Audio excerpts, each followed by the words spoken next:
Ladies and gentlemen, I am grateful to Adil for asking me to pay tribute to Gurdial Singh, whom I had known from 1965. So this asking is a favor from Adil, but obligation for me for having known him quite intimately and for so long. So I thought that rather than an oral presentation, it should better be in the form of a paper. And I assure Adab that I will not take more than the prescribed time.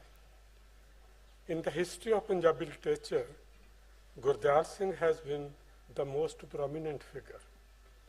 It is true in retrospect, and so will it be in prospect for a long time to come. Besides the Soviet Nehru Award, various regional and national ones were his, culminating in Gyanpith. He got them with effortless ease. In fact, to strive for them was not in his nature. He was a very discreet person. No social or political cause could distract him from writing. Oral discourses, addresses, and leisurely conversations did not find much favor with him. Dutiful son of his illiterate but hard-working parents, he took to writing as essential diversion from the ancestral vocation that was enervating for his body. With the passage of time, this diversion grew into a consuming passion. To continue with this passion, he had to face stringent problems.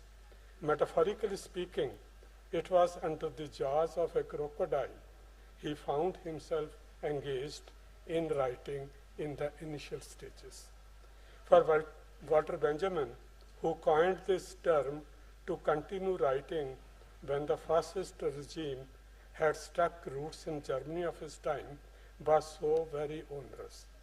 For Gurdial Singh, to trudge on this course was no less so even during the regime of Jawaharlal Nehru, by far the last word in terms of economic security, political awakening, and social equality.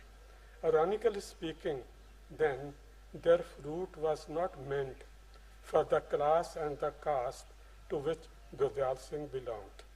From hearsay, his mother would get suspicious that he recorded intrigues circulating about neighborly boys and girls. She always warned him of dangers lying ahead. His father, carpenter by vocation, wanted him to share the burden of his work. As a loving son, he could not defy his parents. At the same time, he could not forsake writing, fast growing into a passion.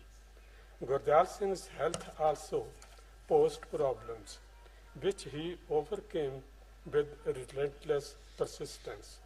Slim, if not lanky, he found it wearisome to withstand the rigor of the hot region then known as Malwa. He had one or another problem troubling his eyes. To be precise, it was glaucoma that bothered him, getting worse due to the long spell of time he devoted to reading and writing. In fact, I met him for the first time when at Ludhiana he broke his journey halfway for a checkup of his eyes at Amritsar. Then, from the town of Jaito, where he had his abode, to reach Amritsar was possible only by breaking journey midway at Ludhiana. Earlier arid, Malwa was then turning into a fertile region. Large holdings owned by Sikh landlords had begun bestowing actual prosperity. The symbolic glory that this town had earned by acting as the center of Jato the Morcha had faded away from the memory of the people.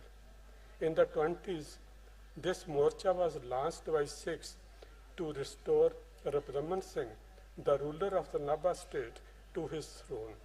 The colonial rule had deposed him in an unjust way. With concern of Sikhs at heart, in the first quarter of the 20th century, he was a person much ahead of his time.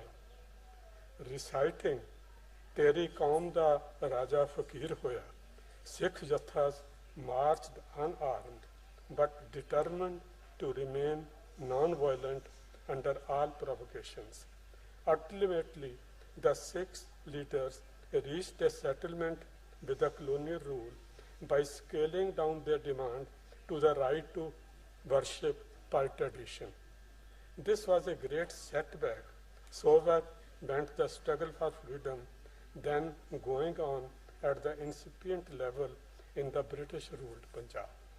This setback was an incentive for Gurdial Singh, passion to write in spite of all bodily infirmities, domestic obligations, and social pressures. Landlords, so far observing Paichara with landless tillers and low-caste people, began to practice Shrika in the state under the nominal ruler of a native prince, essentially controlled by the colonial dispensation. This change, arising from the caste factor, began to percolate to all aspects and facets of life. The subaltern people were mute victims of this historically happened but humanly unjustified change in social relations. Gazing at all this in an unbiased way, Gurdial Singh turned his mind into an archive of the sort. Discreet by nature, he rarely shared his stories of impressions, instances, images, and evidences with others. As words, expressions, remarks, exclamations, abuses, accusations, was, and oaths drawn from the dialect of the region, given the name of Malwai, they comprised rich material to figure in his fictional writings. Right from his first novel, Madi da Diva, The Last Flicker, to Ahan, Iron, Vaya Anhoe, The Unborn, Ad Channi Raat, Night of the Crescent Moon, and Parsa X, he made not only opulent but also creative use of this linguistic corpus. So evocative was its use that his enthusiastic admirers were quick to term him as a consummate writer of the Malwai dialect. This was, in fact, a misreading, for his narration and description employed the syntax of standard Punjabi. By employing material drawn from his dialect, mostly in dialogues and monologues, he widened the scope of his narrative and descriptive modes to an amazing extent. Thereby, the syntactic material, so far of a dialect, acquired a wider context. This impaired the range of the standard Punjabi's stability to go beyond limited uniformity. Uncharted variety got within its scope. Of the 9 or 10 novels he wrote, the above-mentioned 4 are of crucial importance, not only in life's range and form's variety, in style's complexity as well. They achieve subtlety coupled with sobriety. The first one, of hardly 100 pages, that overnight made the author known among the reading public, tells the pathetic tale of a low-caste youth whose dream of being treated kindly by the young landlord goes completely waste. It is shattered by the avaricious attitude adopted by him after his father's demise, who was a kind-hearted person. So extreme is the protagonist's humiliation that even the glimmer of love emanating from a Jat woman named Pani doesn't arouse any hope in his woeful and weary mind. As comes in the Punjabi folklore, Panno digi samano badla ne boch lai. She was a shimmering ideal only. His name, Jagsir, proverbially standing for a joyful life, turns completely overboard in utter desperation when death is the only option.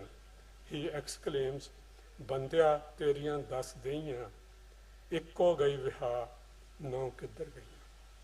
Turned an addict, he dies as a flicker gets extinguished after dimly glowing for a short while by the graveside. In the second novel, the protagonist is a mature man, a carpenter by vocation. He is now the citizen of an independent country, that is India. Several schemes are initiated for the so-called welfare of the people. Reconstruction being one, needs to demolish his ancestral abode, his home in the most intimate sense. Emblem of so many memories as it is, he defies the order that leaves him desolate like a titan challenging the gods or a medieval knight gone old, defying all laws and regulations. His death gets unavoidable, rather inevitable. Not only social and political norms, but filial and familiar bonds have deserted him. The one-way street he enters into opens only on death's door. His unbound defiance knows no bounds. It turns him titanic with no instinct to waver. His name, Krishna, colloquial form of Krishan of the Gita fame, is ironical beyond measures of all sorts.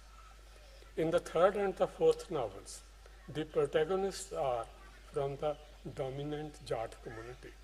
The protagonist of the former is Modan, an ironical play upon the Punjabi word Modi, meaning storekeeper, but elevated as provider due to its association with Guru Nanak, the founder of Sikhism.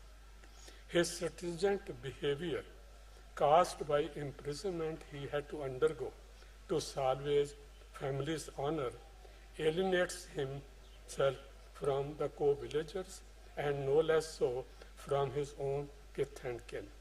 In the latter, with Parsa denoting the X, the protagonist's alienation is not caused by any specific incident.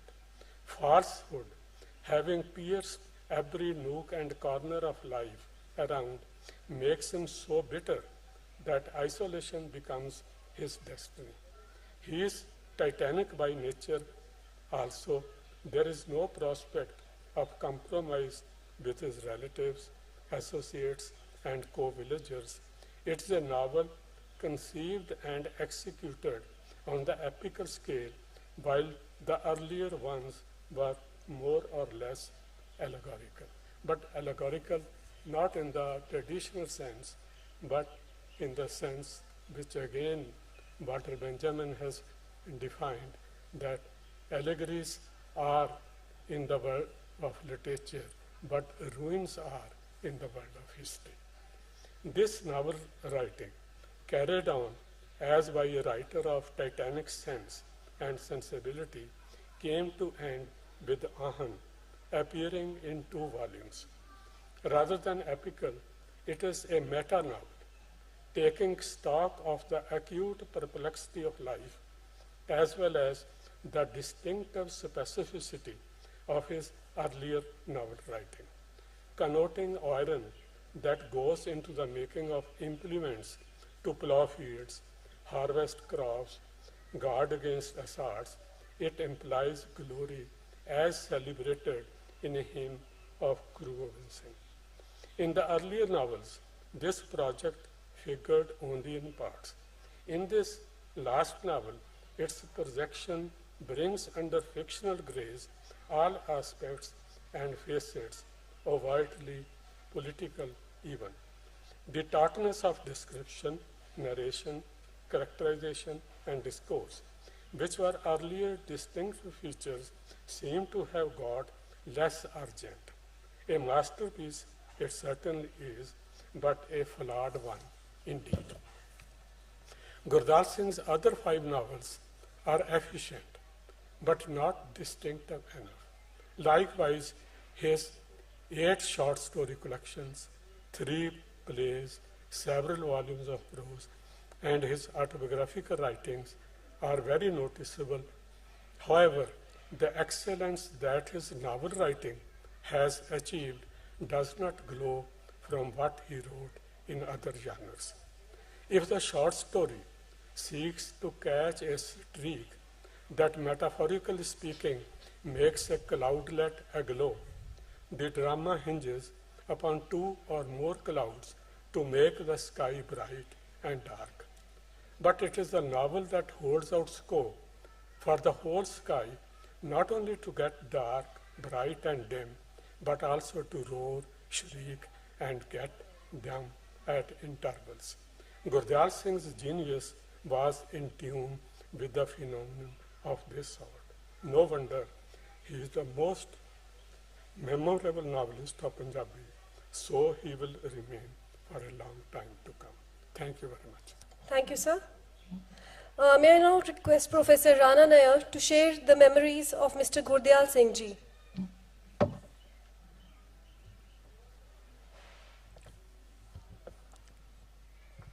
Good afternoon, ladies and gentlemen.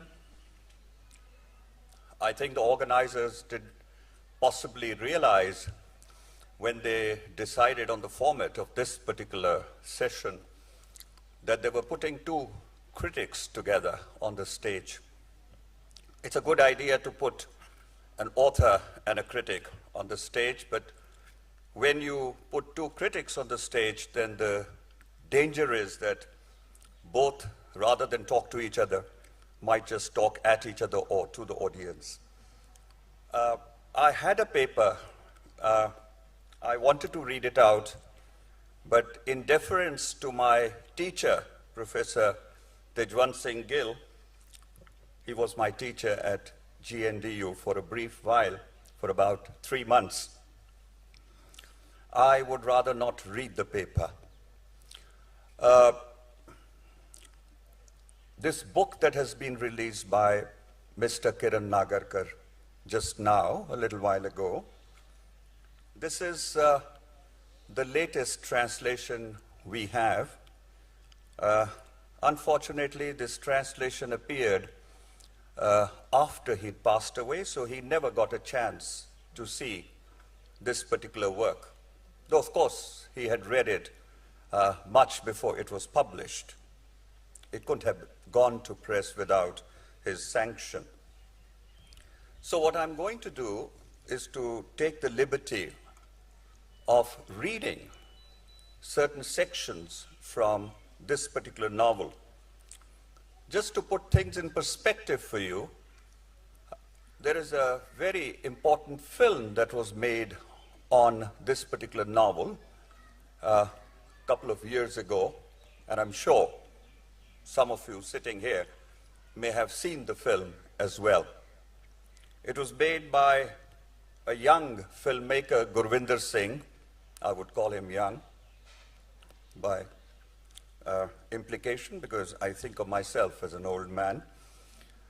So Gurvinder Singh made this Anne Kode Da Daan a couple of years ago, and it got rave reviews all over the world, and it got a couple of awards as well.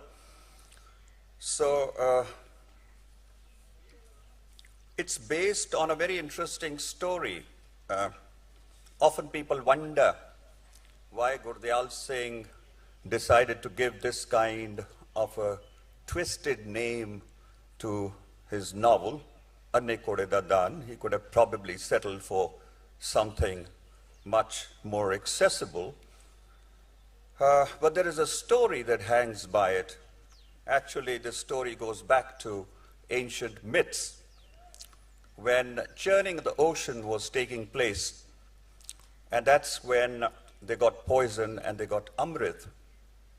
Amrit came to the share of the Devatas, as the story goes, and poison was offered to Shivji.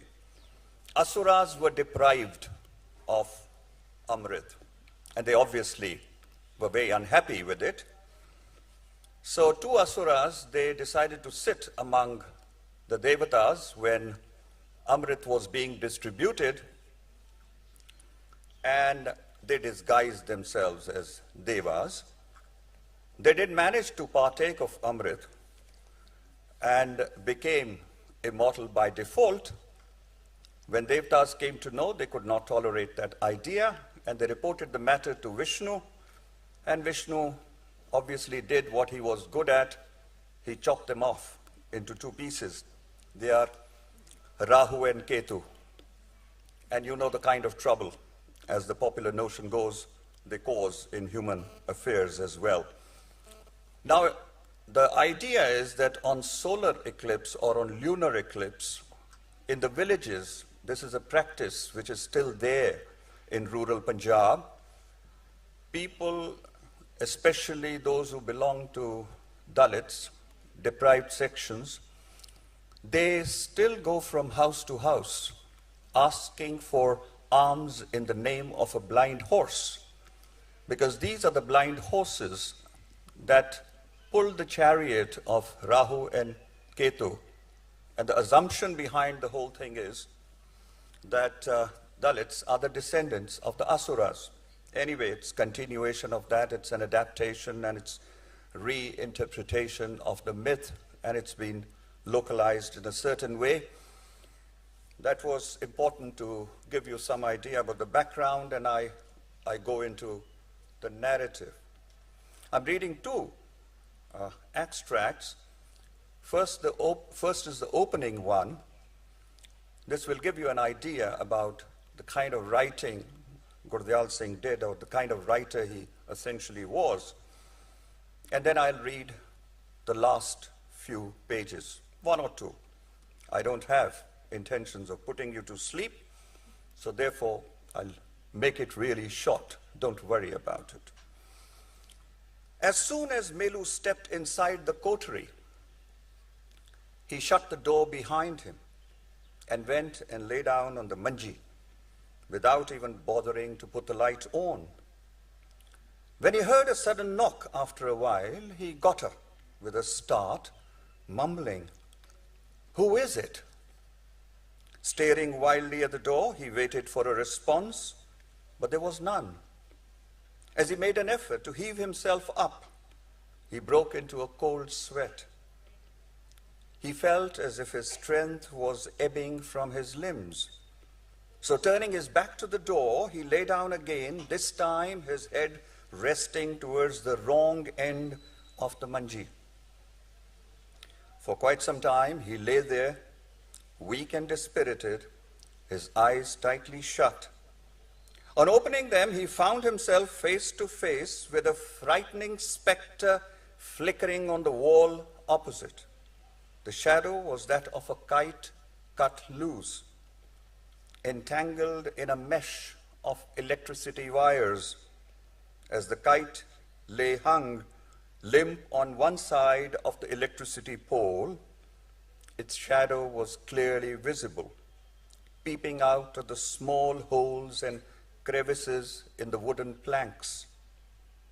The razor-sharp wind had blown holes through the waxed paper of the kite, leaving its bushy, long tail like the fluff of a grimy cloth hanging from the skeletal frame. Even though he had known it for over a month and a half now, each time he set his eyes upon this shadow, his heart would almost jump into his throat. When the tension became almost unbearable, he got up and came out of his coterie. Removing the lid and adjusting the earthen pitcher up against the wall, he poured himself some water in his cupped palm and drank. Slithering down his elbow, The drops of water formed a small pool by his feet. Suddenly, feeling the cold water about his feet, he sprang back in horror, almost as if he had stepped on a snake. And as he did so, the pitcher fell and broke into smithereens. The mud on the floor of the kacha kitchen mingled with the clear water, turning it into slush. For a long time, he kept staring at the potsherds of the broken pitcher, and then turned his gaze towards the bushy long tail, the fluff hanging off the skeleton of the kite. Knotted up almost like a serpent, the bushy long tail was tossing freely in the wind. Stunned as before, he went back inside, and without so much as bolting the door, he lay down again, his eyes tightly shut. This is Melu, who is supposed to be the protagonist of the story. And then the last 2 pages, if you know the beginning and if you know the end, I think you can imagine or reconstruct the middle.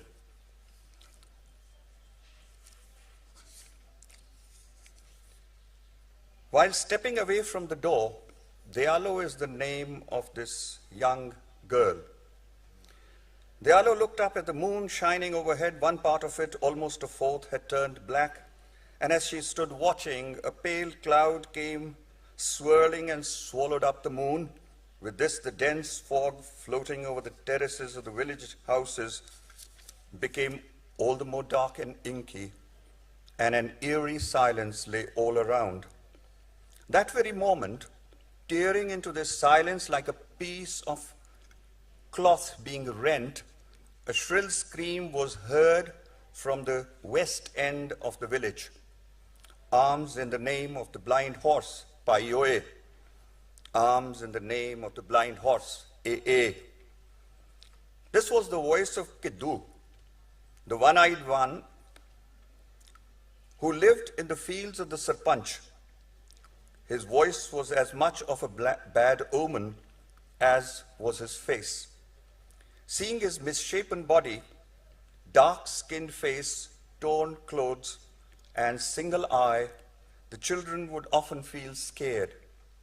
It had been years since he had come into the Veda, from the Sarpanch's house to his fields and back to his house.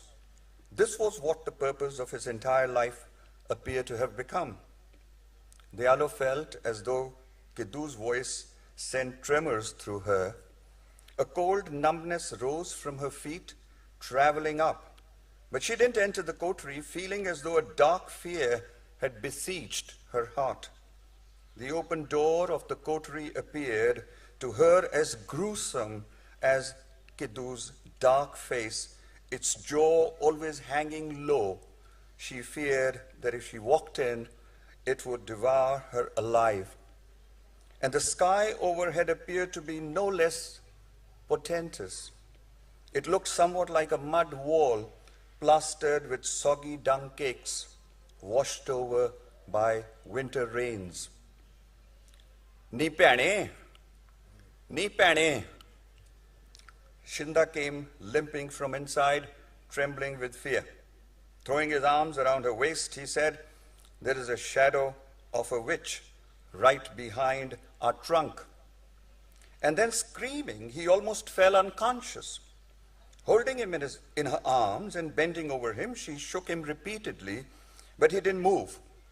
With his arm around her shoulder, she brought him in and placed him on the manji.